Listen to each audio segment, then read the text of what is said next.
Mr. President, thank you for convening this meeting upon the request of Algeria and with the support of China, Pakistan, Russia, and Somalia.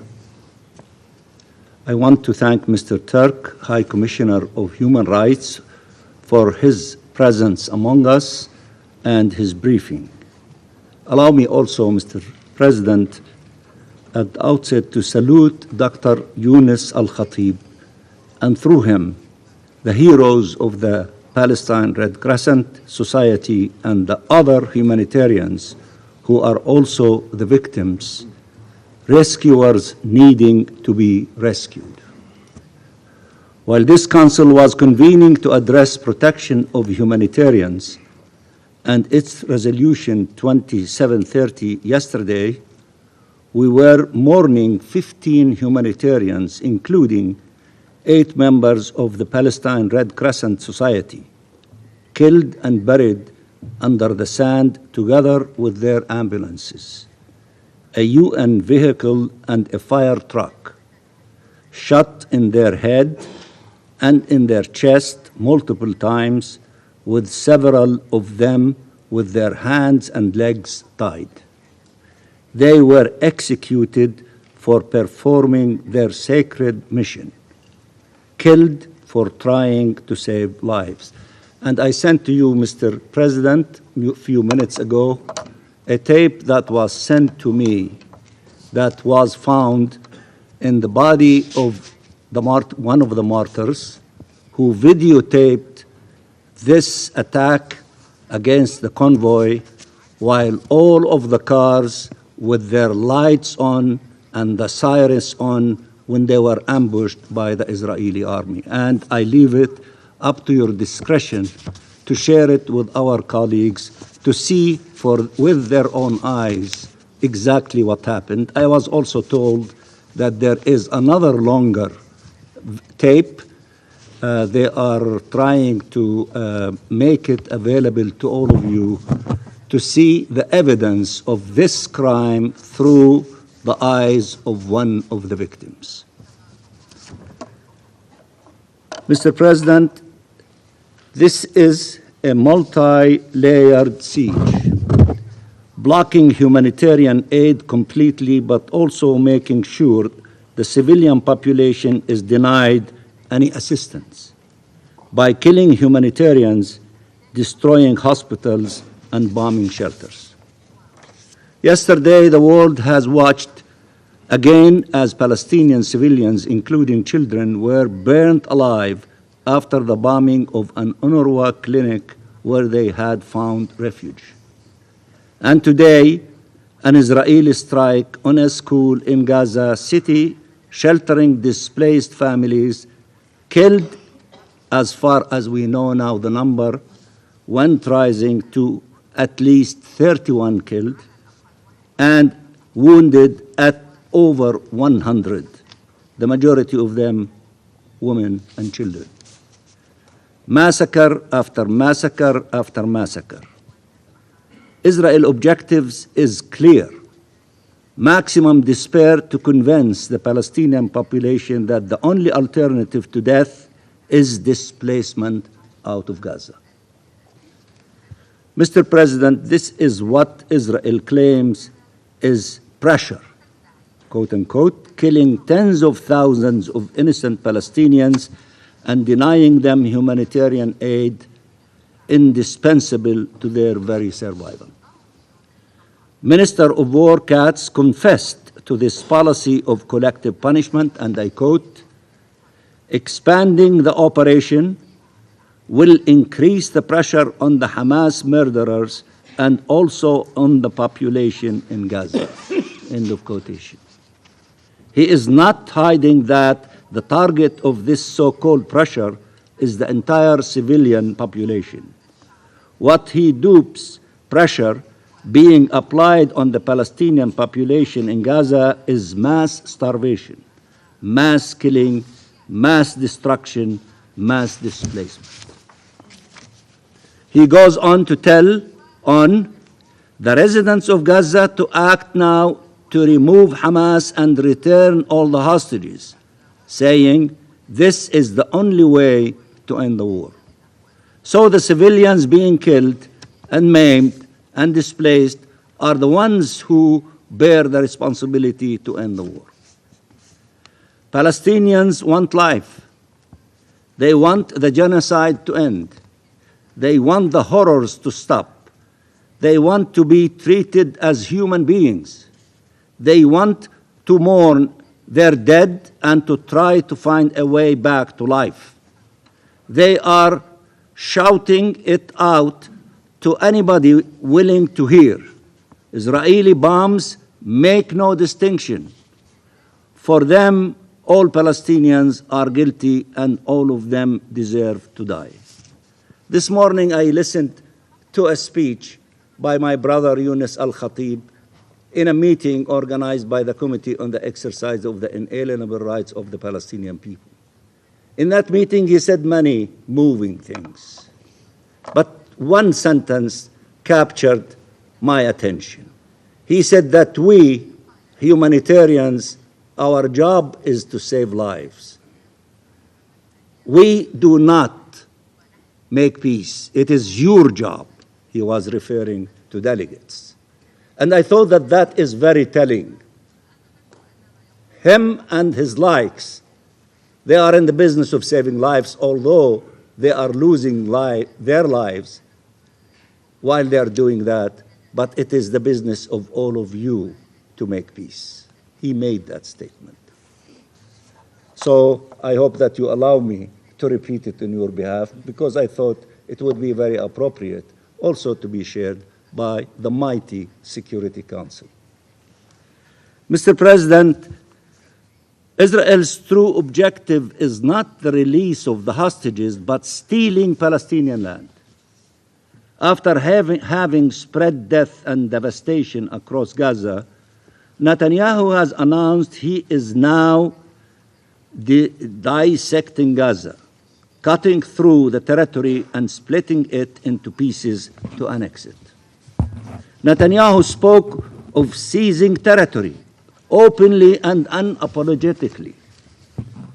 Israel's Minister of War confessed to that too, saying that Israeli occupation forces will, and I quote, capture extensive territory that will be added to the state of Israel's security areas.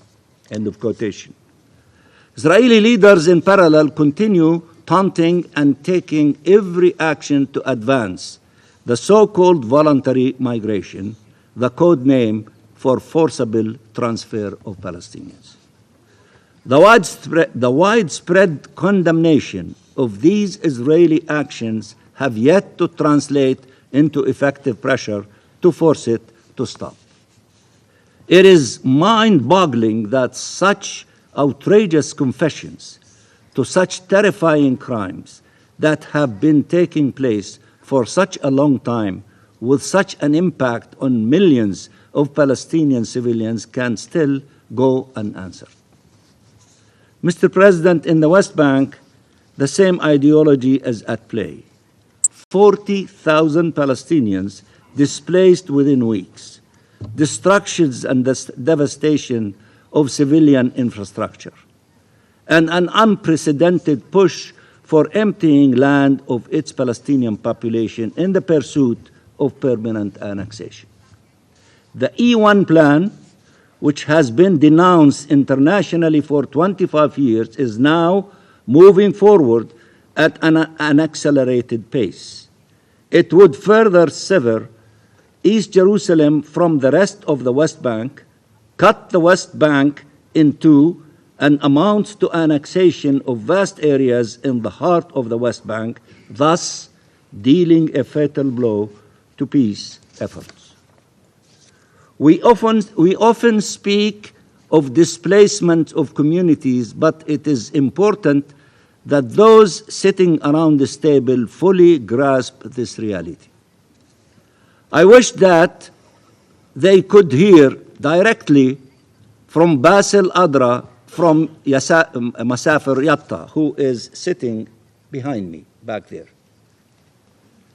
The man, the main protagonist and co-director of the Oscar-winning documentary No Other Land, who is present here, as I said, today, about all those Palestinians across the occupied Palestinian territory who just want to be able to live in their ancestral land and want what they face every day. How armed settlers, protected and enabled and accompanied by soldiers, attack Palestinian families and communities and terrorize them to push them to leave. How these communities build homes to see them destroyed, build them again to face another destruction, or to see them burned by settlers. How families end up living in caves to stay in their land. How they face the Israeli occupation army, the Israeli settlers, and the Israeli courts that coalesce to push them out. Mr. President, I began with Yunus and ended with Basil. I began with Gaza and ended with the West Bank. But I cannot forget Walid Ahmed, the 17-year-old boy who died in Israeli prisons last week. His autopsy showed severe muscle loss, colitis, and scabies, indicating he was subject, like many other Palestinian prisoners, to starvation, medical neglect, and ill treatment. Everywhere, Palestinians treated as subhumans, killed and maimed, and starved and tortured. When will the world's outrage lead to resolute action? When, I wonder. Mr. President, Palestinians are standing tall in the face of this occupation-made storm to uproot them or kill them where they stand. But they are tired, exhausted, mourning, and suffering. They are heroes, but not superheroes. They are humans, and they are victims. They need support and protection now more than ever. Will you listen to their calls as my brother, Dr. Yunus Al-Khatib, end his statement by saying, are you listening to them? They want justice. Are you listening to them? In Masafir Yatta and in Gaza, in Nablus and in Jenin and in Tulkarim, and in Al-Khalil and in Jerusalem and beyond, Palestinians recorded live the crimes committed against them, thinking that if the world sees what Israel is doing, they will hold it accountable. The last evidence is the videotape that I sent to you, Mr. President. There are thousands, maybe tens of thousands, hundreds of thousands of these videotapes by Palestinians in Gaza documenting crimes against them. And this morning, I was among a group of ambassadors. We listened to Mr. Lazzarini about the situation of UNRWA and other issues. He made an appeal to us. He said, we need international journalists to come and document what is happening in Gaza. Not only to take them with the Israeli army so that the Israeli army to show them what they want to show. Do we have the spine, all of us, the Security Council, all of the European countries, the United States of America, which has the fourth power in its system, which is journalism and the media? Do you have the courage to send journalists to all parts of the Gaza Strip to document what is really happening to the Palestinian people and the genocide that they are being exposed to? Send journalists. That's what Mr. Lazzarini was urging us. The more than 24 ambassadors, most of them are from the European Union. Why aren't we sending journalists to document what is real and what is fake news in the Gaza Strip? And we urge you to add your voices to the demand and to the call of Mr. Lazzarini. Send journalists Send international journalists from the New York Times, from all media, from the BBC, to go and document what is really happening in the Gaza Strip. Now, the Palestinian people, I suppose, they wonder if impunity will ever end, if their lives will ever matter enough to trigger an appropriate reaction. This despair was reflected recently by a child shouting after the bombing of his house at a man filming him. "What the hell are you filming? What for? Nobody is looking at us." Do you want the Palestinian people, the message to resonate deeper and deeper in their heads that the world is abandoning them, that the international community is abandoning them, that the Security Council is abandoning them? You see their images, their broken lives, their blood, their tears, their remains. These images move you. I know they do. But what matters to Palestinians is that they make you move. Not only to move you, but move. Resort to action. Do something. Stop this tragedy.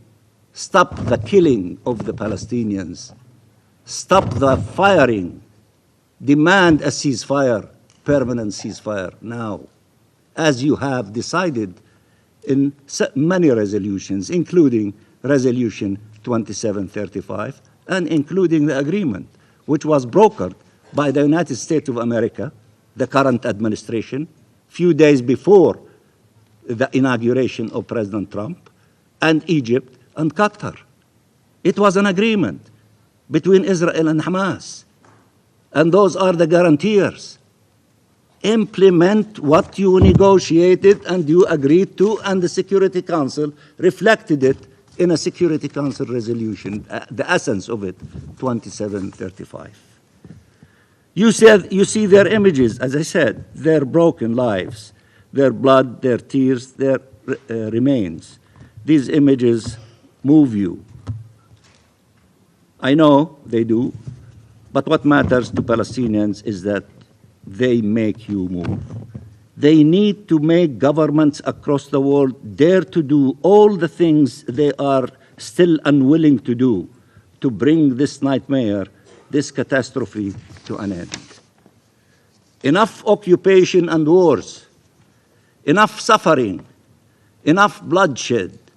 We need ceasefire now. Support to the Arab reconstruction plan.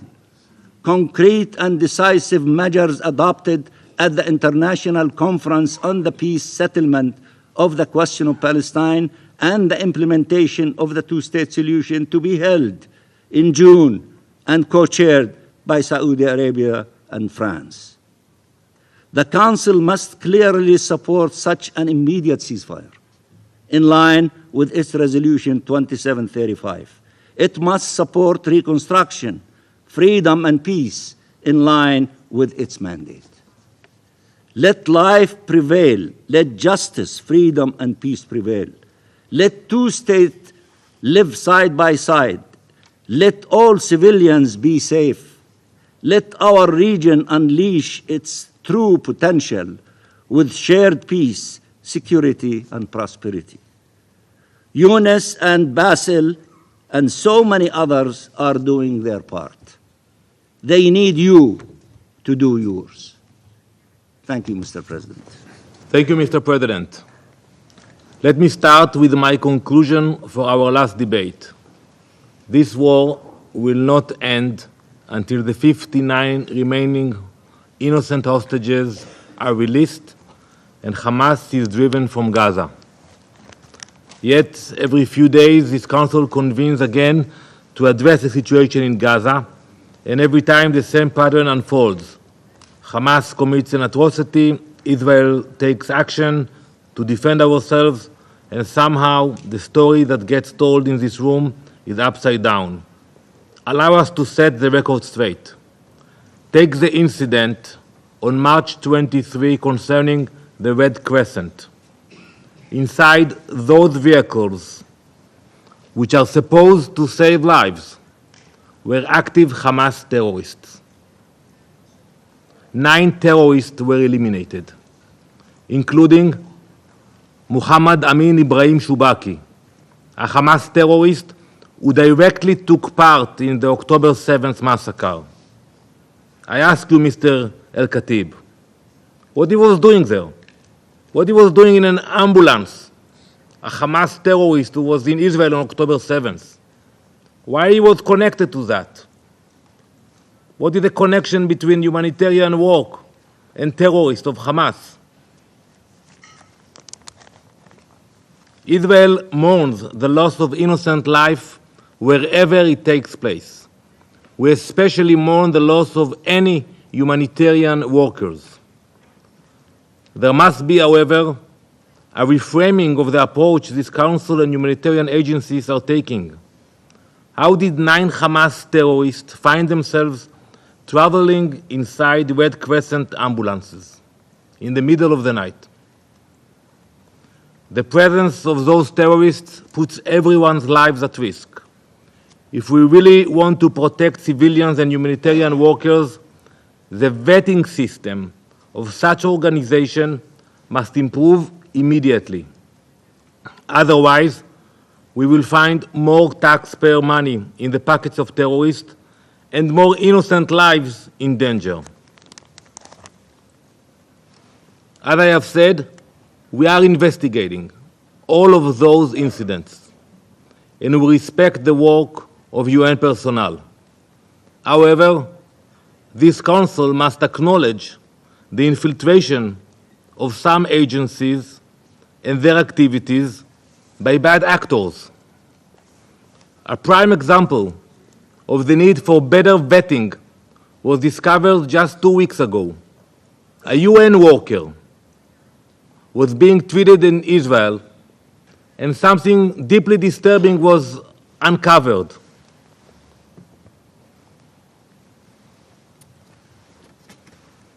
This man had Nazi tattoos across both his arms.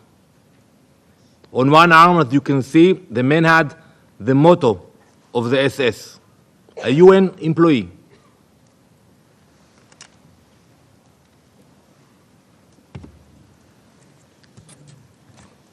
On the other arm, the tattoo was the face of an SS soldier wearing a Nazi hat and a collar with Nazi symbols. It's hard to see, but that's what he had on both of his arms.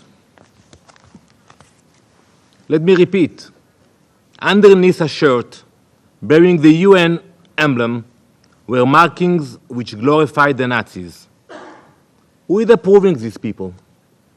Who is conducting their interviews?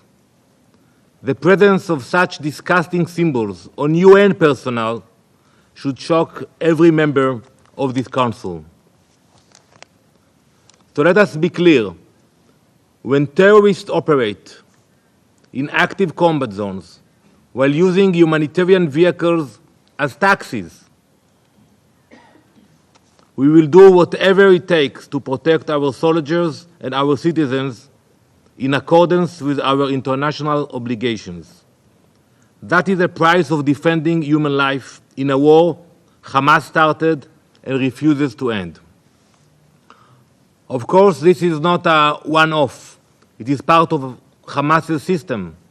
Just days ago, as some of you mentioned earlier, our forces carried out a precise strike on Hamas terrorists in Jabalia. These terrorists were hiding inside a command and control complex built inside an UNRWA clinic. This terror hub was used by Hamas's Jabalia battalion to plan and coordinate attacks against Israeli civilians and IDF forces. So what you do when you have a command center of terrorists, you attack them. Our strike was deliberate, intelligence-based operation. Prior to the strike, many steps were taken to reduce the chance of harming civilians, including aerial observation and additional intelligence verification. But the truth is, this Council simply cannot relate to the complexity of the situation Israel faces. We are facing a terrorist organization that carried out the worst massacre of Jews since the Holocaust, raping, murdering, and burning entire families alive. And today they continue to hold our people in tunnels, subjecting them to torture, starvation, and psychological torment. They promise to commit these atrocities again and again and again. Not only that, but Hamas's entire strategy depends on the Council reacting exactly as it is. They steal aid trucks. They launch rockets from hospitals and UN facilities. They mobilize in ambulances. Today, ask yourselves, how they go from one place to another? You can testify to that. Sometimes they force themselves, sometimes they infiltrate the organization, but they don't move with taxis, no Uber, no military. They use ambulances and UN vehicles. They exploit humanitarian infrastructure as a shield because they know this council will rush to blame Israel for responding. Hamas has studied the United Nations and built its war plan based on the UN's moral confusion. Once again, we are seeing this tactic play out. The UN didn't wait for an investigation for any of the incidents discussed today. It did not wait for verified evidence. It didn't check the facts. It rushed to the microphones to condemn Israel before knowing anything at all, while ignoring the terrorist organization using its resources for evil. There is no other country on earth subjected to this kind of treatment. So many of the actions and statements here are political theater. They are not out of concern for the well-being of Gazans, because if that was truly the priority, we would be discussing the mass anti-Hamas protests taking place inside Gaza. In the past weeks, tens of thousands of Palestinians have taken to the streets, not to protest Israel, but to protest Hamas. In Jabalia, Rafah, Khan Yunis, Gaza City. Allow me to share with you the sounds filling the streets of Gaza over the past 48 hours.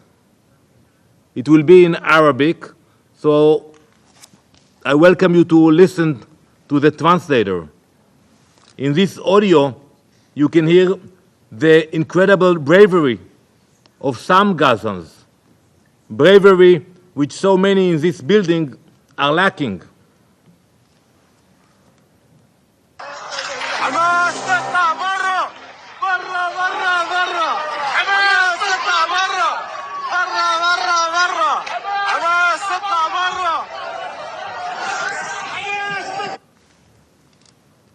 These brave people are chanting, Hamas itla bara, bara, bara, bara.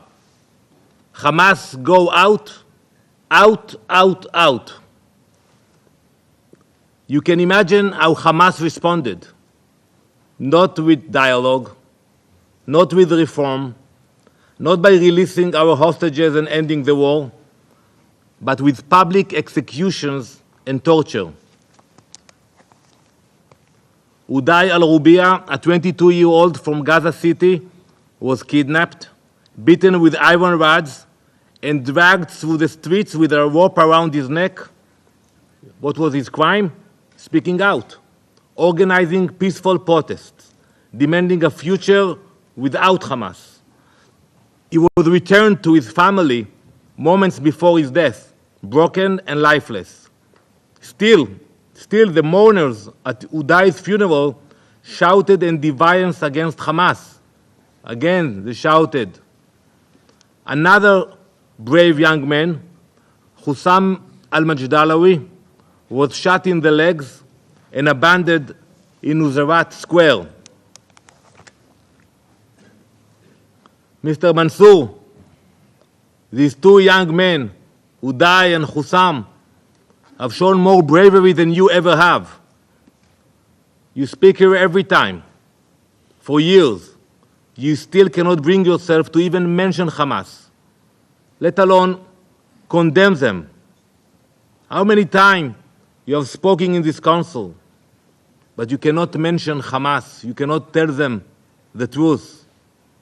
I ask you here and now, can you show some of the bravery of those young demonstrators? Can you condemn Hamas? Can you say Hamas, itla bara, bara, bara, bara, out, out, out?